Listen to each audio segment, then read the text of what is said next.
Welcome back दोस्तों। बहुत दिनों से काफी सारे लोग इस मूवी की रिक्वेस्ट करते आ रहे हैं। मैं सोचा जब इस मूवी की HD प्रिंट आएगी तब लाऊंगा, लेकिन नहीं रहा नहीं जाता। जो भी हो, finally this movie is here. खैर यहाँ पर मैं आपको ये बात बता दूं कि इस मूवी को देखने से पहले आप कैदी मूवी को देखना होगा जो 2019 में रिलीज हुई। फिक्र मत करिए, उस मूवी का एक्सप्लेनेशन भी मेरे चैनल पे अवेलेबल है, क्योंकि ये मूवी उस मूवी से रिलेट करती है। इस मूवी के डायरेक्टर है लोकेश कनगराज और ये भाई साहब अपने खुद का एक यूनिवर्स बनाना चाहते हैं, मूवी यूनिवर्स। मतलब आपने मार्वल की मूवीज तो देखी ही होगी, एक मूवी दूसरे से रिलेट करती है। सेम उसी तरह से ये मूवी भी कैदी मूवी से रिलेट करती है और इन द फ्यूचर जो मूवीज आने वाली है वो मूवीज भी इन दोनों मूवीज की स्टोरी लाइन से जुड़ती है, जैसे कैदी 2, विक्रम 2। सो इसीलिए आप पहले कैदी वीडियो को देखिए, बाद में ये वीडियो। तो चलिए बिना टाइम वेस्ट के लेट्स स्टार्ट प्यार फॉर इंस्टाग्राम। मूवी की शुरुआत में ही प्रभंजन नाम के एक पुलिस ऑफिसर को दिखाया जाता है और इसी तरह प्रभंजन ने बहुत सारे कोकेन से भरा हुआ कंटेनर्स को पकड़ा होता है और उन कंटेनर्स को किसी जगह पर छुपा देता है। अपने हायर ऑफिसर को कॉल करके यही बात बताता है। इसके कुछ दिनों बाद कर्नन नाम के एक बंदे को दिखाया जाता है। हमेशा कर्नन शराब पी के टल्ली ही रहता है। एक रात जब वो शराब पी के गाड़ी चला रहा होता है, इत्तेफाक से इसकी गाड़ी का एक्सीडेंट हो जाता है। तभी कर्नन के पास ब्लैक मास्क वाले आकर कर्नन को किडनैप कर लेते हैं, किसी जगह पर ले जाते हैं। उसको एक चेयर से बांधकर उसके रूम में ग्रेनेड फेंक देते हैं। बम फटने की वजह से कर्नन के टुकड़े टुकड़े हो जाते हैं। सिर्फ कर्नन का पैर ही बचता है और एक्चुअली यही मास्क वाले कुछ दिनों पहले स्टीफन राज नाम के एक पुलिस ऑफिसर को मार दिया था। ये स्टीफन राज कौन है, इसके बारे में जानने के लिए आपको कैदी मूवी देखनी पड़ेगी। उस मूवी में इस बंदे का बहुत ही इम्पोर्टेंट रोल था। खैर उसके बाद वही मास्क वालों ने प्रभंजन नाम के एक पुलिस ऑफिसर को भी मार दिया। उसके कुछ दिनों बाद हमारे हीरो कर्नन को भी मार दिया और वो मास्क वाले बंदे इन तीनों को मार के वीडियो बना के पुलिस डिपार्टमेंट को भेज देते हैं। पुलिस वाले उन मास्क वाले बंदों को पकड़ने की बहुत कोशिश किया, लेकिन उनके खिलाफ कोई भी सबूत नहीं मिला। So police officer Joseph black squad नाम के एक टीम को अपने पास बुलाता है।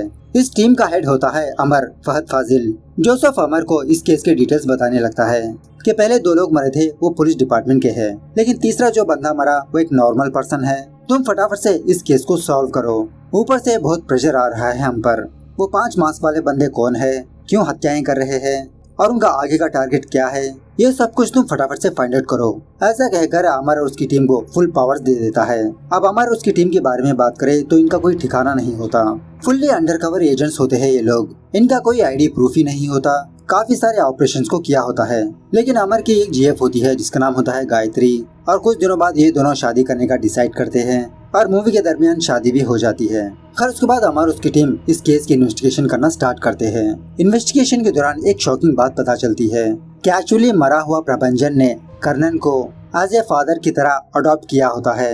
मतलब प्रभंजन कर्नन को अपना फादर बनाता है।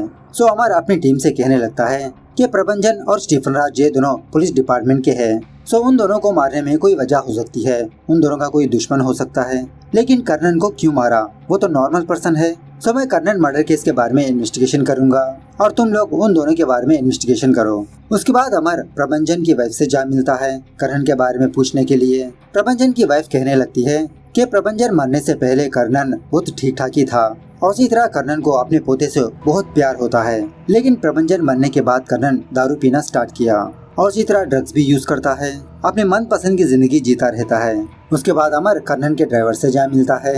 ये बंदा भी यही कहने लगता है कि कर्नन दिन भर दारू पीते रहता है, लेकिन हर रोज कर्नन गोल्फ कोर्ट आकर अपने लैपटॉप में कुछ काम करता रहता है। खैर उसी रात अमर चोरी चुपके कर्नन के रूम में जाता है। उसकी रूम की तलाशी लेने पर अमर को कुछ ड्रग्स के पैकेट्स मिलते हैं। सो अमर इस ड्रग्स को किसी लैब में टेस्ट करवाता है तो ये बात पता चलती है कि ये सिर्फ कोकेन नहीं, उससे बढ़कर है ये। फॉर एग्जाम्पल इस 5 ग्राम कोकेन से 5 kg कोकेन को बनाया जा सकता है और इसी तरह ये ड्रग्स बहुत ही कॉस्टली भी है। खैर इसी इन्वेस्टिगेशन के दौरान अमर को एक और बात भी पता चलती है कि जिस दिन वो कोकेन का कंटेनर मिस हो गया उसी दिन वो मास्क वाले बंदे उन दोनों पुलिस ऑफिसर्स को मार दिया।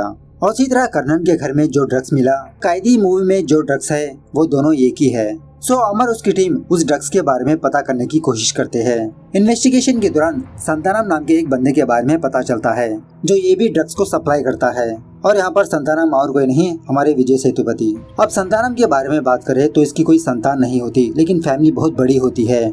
ऊपर से 3 बीवियां इसके। सोसाइटी के लिए संतानम एक डॉक्टर है, लेकिन MBBS का यम तक नहीं पता। और एक और सीक्रेट बात यह है कि संतानम अपने घर के बेसमेंट में इस सारे ड्रग्स को बनाते रहता है। मतलब संतानम का एक बहुत बड़ा नेटवर्क ही होता है। खैर उसके बाद अमर एक जिम जाता है। कर्णन हर रोज इसी जिम को आया करता था। वो जिम वाला बंदा भी अमर को यही बात कहने लगता है कि कर्णन सिर्फ नाम के लिए जिम आया करता था, यहाँ पर भी वो दारू पीता था। और इसी तरह कर्णन एक प्रोस्टिट्यूट के पास भी जाया करता था। अमर उस ब्रूथल हाउस का एड्रेस पता करके उस लड़की के पास जाता है जिसके पास हमेशा कर्णन आता था।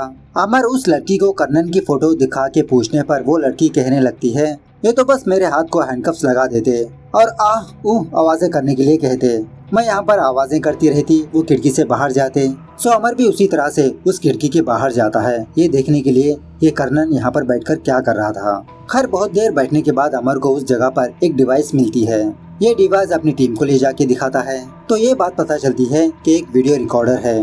पहले इस डिवाइस को एजेंट्स यूज किया करते थे। खैर उसके बाद अमर उसकी टीम मौका देकर संतानम के एक बंदे को पकड़ लेते हैं। संतानम और मास्क वाले बंदों के बारे में पूछने लगते हैं। वो बंदा कहने लगता है कि वो मास्क वाले बंदे कौन है हमें नहीं पता, लेकिन रिसेंटली संतानम का एक बहुत बड़ा कंटेनर मिस हो गया, उसी के बारे में संतानम आजकल बहुत परेशान सा है। खैर इसी दौरान अमर को एक और इन्फॉर्मेशन पता चलती है कि मरे हुए स्टीफन राज से रुद्र प्रताप और वीरा पांडे से कनेक्शन था। और इसी तरह आज रुद्र प्रताप और वीरा पांडे संतानम की गैंग से मीटिंग करने वाले हैं। लेकिन कल रुद्र प्रताप की बेटी की शादी होने की वजह से रुद्र प्रताप मीटिंग पे नहीं आ सकता, सिर्फ वीरा पांडे ही उस मीटिंग के लिए जाने वाला है। सो अमर उसकी टीम वहाँ पर जाने लगते हैं। इस तरफ वीरा पांडे संतानम के आदमियों से ये डिस्कस करते रहता है कि संतानम जिस कंटेनर को ढूंढ रहा है उस कंटेनर का लोकेशन मुझे पता है। अगर संतानम ने मेरे हिस्से के पैसे दे दिया तो मैं ये सारी फाइल संतानम को दे दूंगा। तभी वहाँ पर मास्क वाले बंदे आते हैं, वीरा पांडे को मार के फाइल ले जाने लगते हैं। तभी वहाँ पर अमर और उसकी टीम आते हैं। इन लोगों के बीच फायरिंग वगैरह होती है, लेकिन वो पांचों लोग अपनी बाइक में वहाँ से भाग जाते हैं। अमर भी इन पांचों लोगों का पीछा करने लगता है।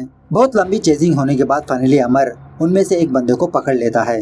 अमर उस मास्क वाले बंदे को अपने अड्डे पर लाता है और ये मास्क वाला बंदा और कोई नहीं विजय होता है। और विजय और कोई नहीं कैदी मूवी में स्पेशल टास्क फोर्स ऑफिसर था। अमर विजय से पूछने लगता है, तुम एक पुलिस ऑफिसर होते हुए ऐसे काम करते हो, शर्म नहीं आती? विजय कहने लगता है कि मेरी आंखों के सामने ही वो लोग मेरी फैमिली को मार दिया, इसीलिए मैं ऐसे लोगों को चुन चुन के मार रहा हूँ और हमारा ये रेजोल्यूशन नहीं रुकने वाला। हालांकि मैं यहाँ पर हूँ, लेकिन बचे मेरे 4 टीममेट्स कल रुद्र प्रताप को मार देंगे उसकी बेटी की शादी में ही। ये जानने के बाद अमर बचे 4 लोगों को पकड़ने का प्लान बनाता है। उसके बाद अमर उसकी टीम रिसेप्शन पे जाते हैं, रुद्र प्रताप को फुल सिक्योरिटी देने लगते हैं। और इसी तरह यहाँ पर रुद्र प्रताप अपने आप को बचाने के लिए संताराम की भी हेल्प लेता है। संताराम के आदमी भी रुद्र प्रताप की फुल सिक्योरिटी देते रहते हैं। लेकिन तभी पार्टी के दौरान वो चारों लोग वहाँ पर पहुँच जाते हैं। रुद्र प्रताप की बेटी के गले पर चाकू रखकर सारे लोगों को डराने धमकाने लगता है और फाइनली वो बंदा रुद्र प्रताप को अपने साथ वहाँ से ले जाता है। अमर भी एक बाइक लेकर उस बंदे का पीछा करने लगता है और बचे 3 लोग और संतानम के बीच बहुत हाथापाई होती रहती है। और भाई साहब ये फाइट बहुत जबरदस्त है। फाइनली संतानम उन तीनों मास्क बंदों को मार गिराता है। खैर इस तरफ अमर ने पुलिस वालों को इन्फॉर्मेशन दे चुका होता है कि वो मास्क वाला बंदा किस रोड से आ रहा है। सारे पुलिस वाले इसका रास्ता रोक देते हैं और यहाँ पर वो मास्क वाला बंदा पुलिस संतानम के आदमियों के बीच बहुत जबरदस्त फाइट होती है।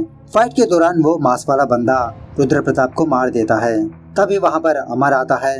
अमर उस मास्क वाले बंदे से कहने लगता है, अगर तुम मर्द हो अपना मास्क हटाओ, दुनिया को अपना चेहरा दिखाओ। मैं जानता हूँ तुम कौन हो, तुम ब्लैक मास्क पहनकर दुनिया को धोखा दे रहे हो। अमर की बातें सुनने के बाद वो मास्क वाला बंदा अपना मास्क हटाता है और इसी तरह वीडियो कॉल के जरिए से सारी दुनिया को अपना चेहरा दिखाता है।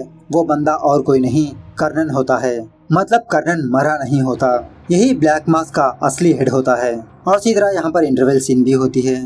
खैर इस तरफ जेल में विजय अपने फ्लैशबैक को याद करने लगता है कि जब प्रबंधन ने ड्रग्स के माल को पकड़ा था उस वक्त प्रबंधन ने 2 पुलिस ऑफिसर को कॉल करके बताया था। उनमें से एक विजय था और उस वक्त विजय कहाँ पर था? कैदी मूवी में दिल्ली के साथ पुलिस स्टेशन जा रहा था, क्योंकि उस पुलिस स्टेशन में अपने ड्रग्स को हासिल करने के लिए कुछ लोग हमला कर रहे थे। खैर इस तरफ संतानम को रोलेक्स के पास काम करने वाले एक बंदे का कॉल आता है। पूछने लगता है कि माल कहाँ पर है। संतानम कहने लगता है कि आज रात में भेज दूंगा। वो बंदा पूछने लगता है कि मैं तुम्हारे पास का माल नहीं जो मिस हुआ उस माल के बारे में पूछ रहा हूँ। संतानम कहने लगता है कि मैं वो माल 2 दिन में भेज दूंगा। खैर उसके बाद अमर सारे पुलिस को मीटिंग पर बुलाता है इस केस के डिटेल्स बताने के लिए। जैसा आप समझ रहे थे, कर्नल मरा नहीं था। कर्नल का असली नाम है एजेंट विक्रम। 1981 में गवर्नमेंट ब्लैक स्क्वाड नाम के एक टीम को फॉर्म किया। उस वक्त उस टीम में 11 लोग थे। उसी टीम को लीड करने वाला विक्रम था। वो 11 लोग अंडरकवर में होते हुए ऑलमोस्ट 100 से भी ज्यादा मिशनों को पूरा किया। लेकिन इन द ईयर ऑफ 1991 में एक मिशन गलत रास्ते पर जाने लगी। सो ये 11 लोग गवर्नमेंट के खिलाफ हो गए। उस वक्त की गवर्नमेंट वो 11 लोगों को उनकी फैमिली को मरवा दिया। लेकिन उन 11 लोगों में से 4 लोग बच गए। अपना नाम चेंज करके अलग अलग जगहों पर अपनी जिंदगी गुजार रहे थे। और यहाँ पर एक और सच बात पता चलती है कि एक्चुअली प्रभंजन विक्रम का खुद का बेटा है। अगर गवर्नमेंट को विक्रम के बेटे प्रभंजन के बारे में पता चलेगी तो शायद वो लोग प्रभंजन को भी मार सकते थे। इसीलिए विक्रम अपना नाम कर्नल बदलकर प्रभंजन के घर में रह रहा था। मतलब दुनिया को ऐसा दिखाता था कि प्रभंजन ने कर्नल को गोद लिया। लेकिन इसी दरमियान में कुछ गुंडे प्रभंजन को मार दिया। सो उसी दिन से विक्रम अपने बेटे को किसने मारा ये इन्वेस्टिगेशन करने लगा। सो विक्रम को ये बात पता चली थी कि प्रभंजन ने एक बहुत बड़े ड्रग्स कंटेनर को पकड़ा। इसके बेटे को मारने में किन किन का हाथ है ये जानकर उनको मारना शुरू कर दिया। सो दुनिया को दिखाने के लिए विक्रम एज ए शराबी बनता रहा। लेकिन इनडायरेक्टली विक्रम अपने बेटे की केस की इन्वेस्टिगेशन करते रहता है। और विक्रम के प्लान के हिसाब से विक्रम मरने का नाटक भी किया। वही जो मूवी के स्टार्टिंग में दिखाया था। उस वक्त विक्रम नहीं बल्कि दूसरा बंदा मरा था। सो अमर इस तरह से ये सारी बात जोसेफ को सुनाता है और ये भी कहने लगता है कि आपने मुझे जो काम सौंपा वो मैंने कंप्लीट कर दिया। आपने कहा था कि इन हत्याओं के पीछे कौन है। सो मैंने फाइंड आउट कर लिया। ये है आपके सामने। इसको पकड़ना आपका काम है। मैं यहाँ से जा रहा हूँ। ऐसा कहकर वहाँ से चला जाता है। खैर इस तरफ विक्रम को ये बात पता चलती है कि इसके बच्चे टीममेट्स किस जेल में कैद है। विक्रम उस जेल जाकर वहाँ के लोगों को मार पीट के अपने टीममेट्स को बाहर ले आता है। ये सीन भी गजब है। इस तरफ जोसेफ को ये बात पता चलती है कि इनके गोडाउन से बहुत सारे आरडीएक्स मिसिंग है। जोसेफ फौरन संतानम को कॉल करता है। बताने लगता है कि अमर ने हमारे पास से आरडीएक्स लेकर शायद तुम्हारे घर में फिक्स किया। ये खबर सुनने के बाद संतानम अपने सारे फैमिली मेंबर्स को इकट्ठा करके अपने घर से बाहर लाता है। लेकिन संतानम के आदमी की एक गलती की वजह से संतानम का घर ही ब्लास्ट हो जाता है। अब संतानम के घर में क्या था, ड्रग्स बनाने के केमिकल्स वगैरह, वो सारे के सारे गए भैंस पानी में। मतलब जोसेफ भी संतानम का ही आदमी होता है। उसके बाद जोसेफ संतानम के पास आकर विक्रम के बारे में बताने लगता है। सीन फ्लैशबैक में जाता है। प्रभंजन ड्रग्स को छुपाने के बाद पहला कॉल जोसेफ को कॉल किया था। ये जानने के बाद जोसेफ और कुछ लोग प्रभंजन को बहुत मारने पीटने लगते हैं। पूछने लगते हैं कि वो ड्रग्स इसने कहां पर छुपा के रखा। इसी पूछताछ के दौरान जोसेफ के पास संतानम आता है। प्रभंजन ड्रग्स का पता ना बताने की वजह से संतानम प्रभंजन को मार देता है। उसके बाद जोसेफ एक प्लान बनाता है। कुछ लोगों को ब्लैक मास्क पहनाकर प्रभंजन को मारने का नाटक करता है। उसकी वीडियो बनाता है। खुद पुलिस डिपार्टमेंट को भेजता है ये यकीन दिलाने के लिए कि कुछ अनजान लोग प्रभंजन को मार दिया।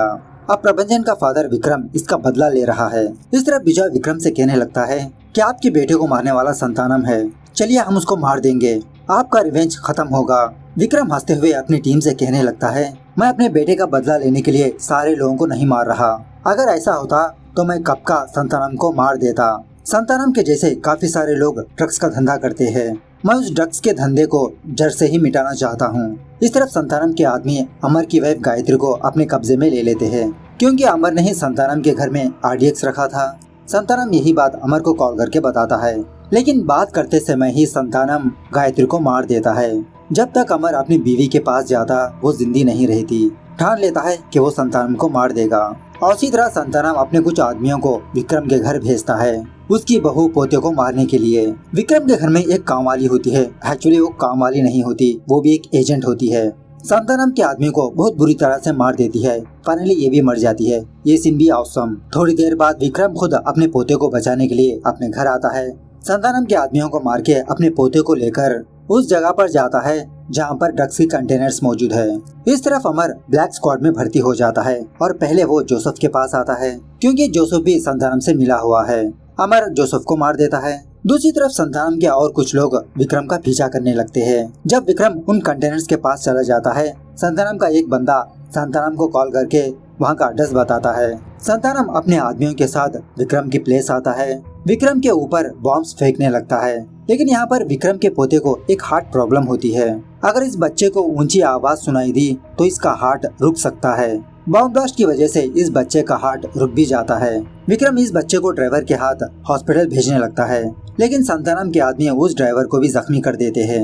विक्रम को गुस्सा आकर एक तोप की मदद से संतानम के आदमियों पर हमला करता है, जिसकी वजह से संतानम के आदमी मर जाते हैं। तभी थोड़ी देर बाद वहाँ पर अमर आता है। विक्रम अपने पोते को अमर के हाथ देकर हॉस्पिटल ले जाने के लिए कहता है, लेकिन अमर अपनी जान पहचान के एक डॉक्टर को कॉल करके उस बच्चे को CPR देने लगता है। बहुत कोशिश करने के बाद फाइनली वो बच्चा जिंदा हो जाता है। इस तरफ विक्रम और संतानम के बीच बहुत जबरदस्त फाइट होती है और ये सीन भी भाई साहब मस्त है। संतानम मरने से पहले विक्रम से अपने माल के बारे में पूछने लगता है, उस कंटेनर के बारे में पूछने लगता है। विक्रम कहने लगता है कोड रेड, और जब विक्रम की टीम इस कोड को एंटर करती है, वहाँ के सारे कंटेनर्स ब्लास्ट हो जाते हैं। उसी ब्लास्ट में संतानम भी मर जाता है। खैर ये होने के कुछ महीनों बाद रोलेक्स नाम का एक बंदा अपनी सारी गैंग को जमा करता है। रोलेक्स और कोई नहीं, इस ड्रग्स माफिया का बहुत बड़ा डॉन। तो वहाँ का एक बंदा रोलेक्स से कहने लगता है कि चेन्नई में हमारा ड्रग्स कंटेनर मिस होने की वजह अमर नाम का एक बंदा है, लेकिन फिलहाल अमर कहाँ पर है किसी को नहीं पता।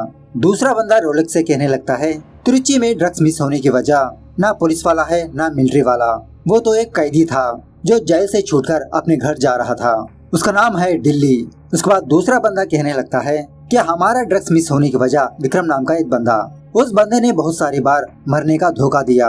अभी भी लोग समझ रहे हैं कि वो मर चुका है, लेकिन मेरे हिसाब से वो अभी भी जिंदा है रोलेक्स, और उसे उसका पोता बहुत प्यारा है और फिलहाल उसका पोता अमेरिका में है। सो तब जाके रोलेक्स का चेहरा दिखाया जाता है। रोलेक्स और कोई नहीं सूर्या है।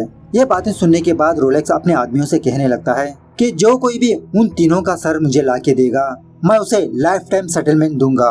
अब जाओ जाके ढूंढो उसे। और तभी हम ये देखते हैं कि उस भीड़ में विक्रम भी मौजूद होता है और ये सीन भी गजब, मतलब खड़े होते हैं हमारे रोंगटे। खैर मूवी कैसे लगी कमेंट करके बताना जरूर। मिलते हैं अगली वीडियो में, तब तक take care, bye bye, see you soon.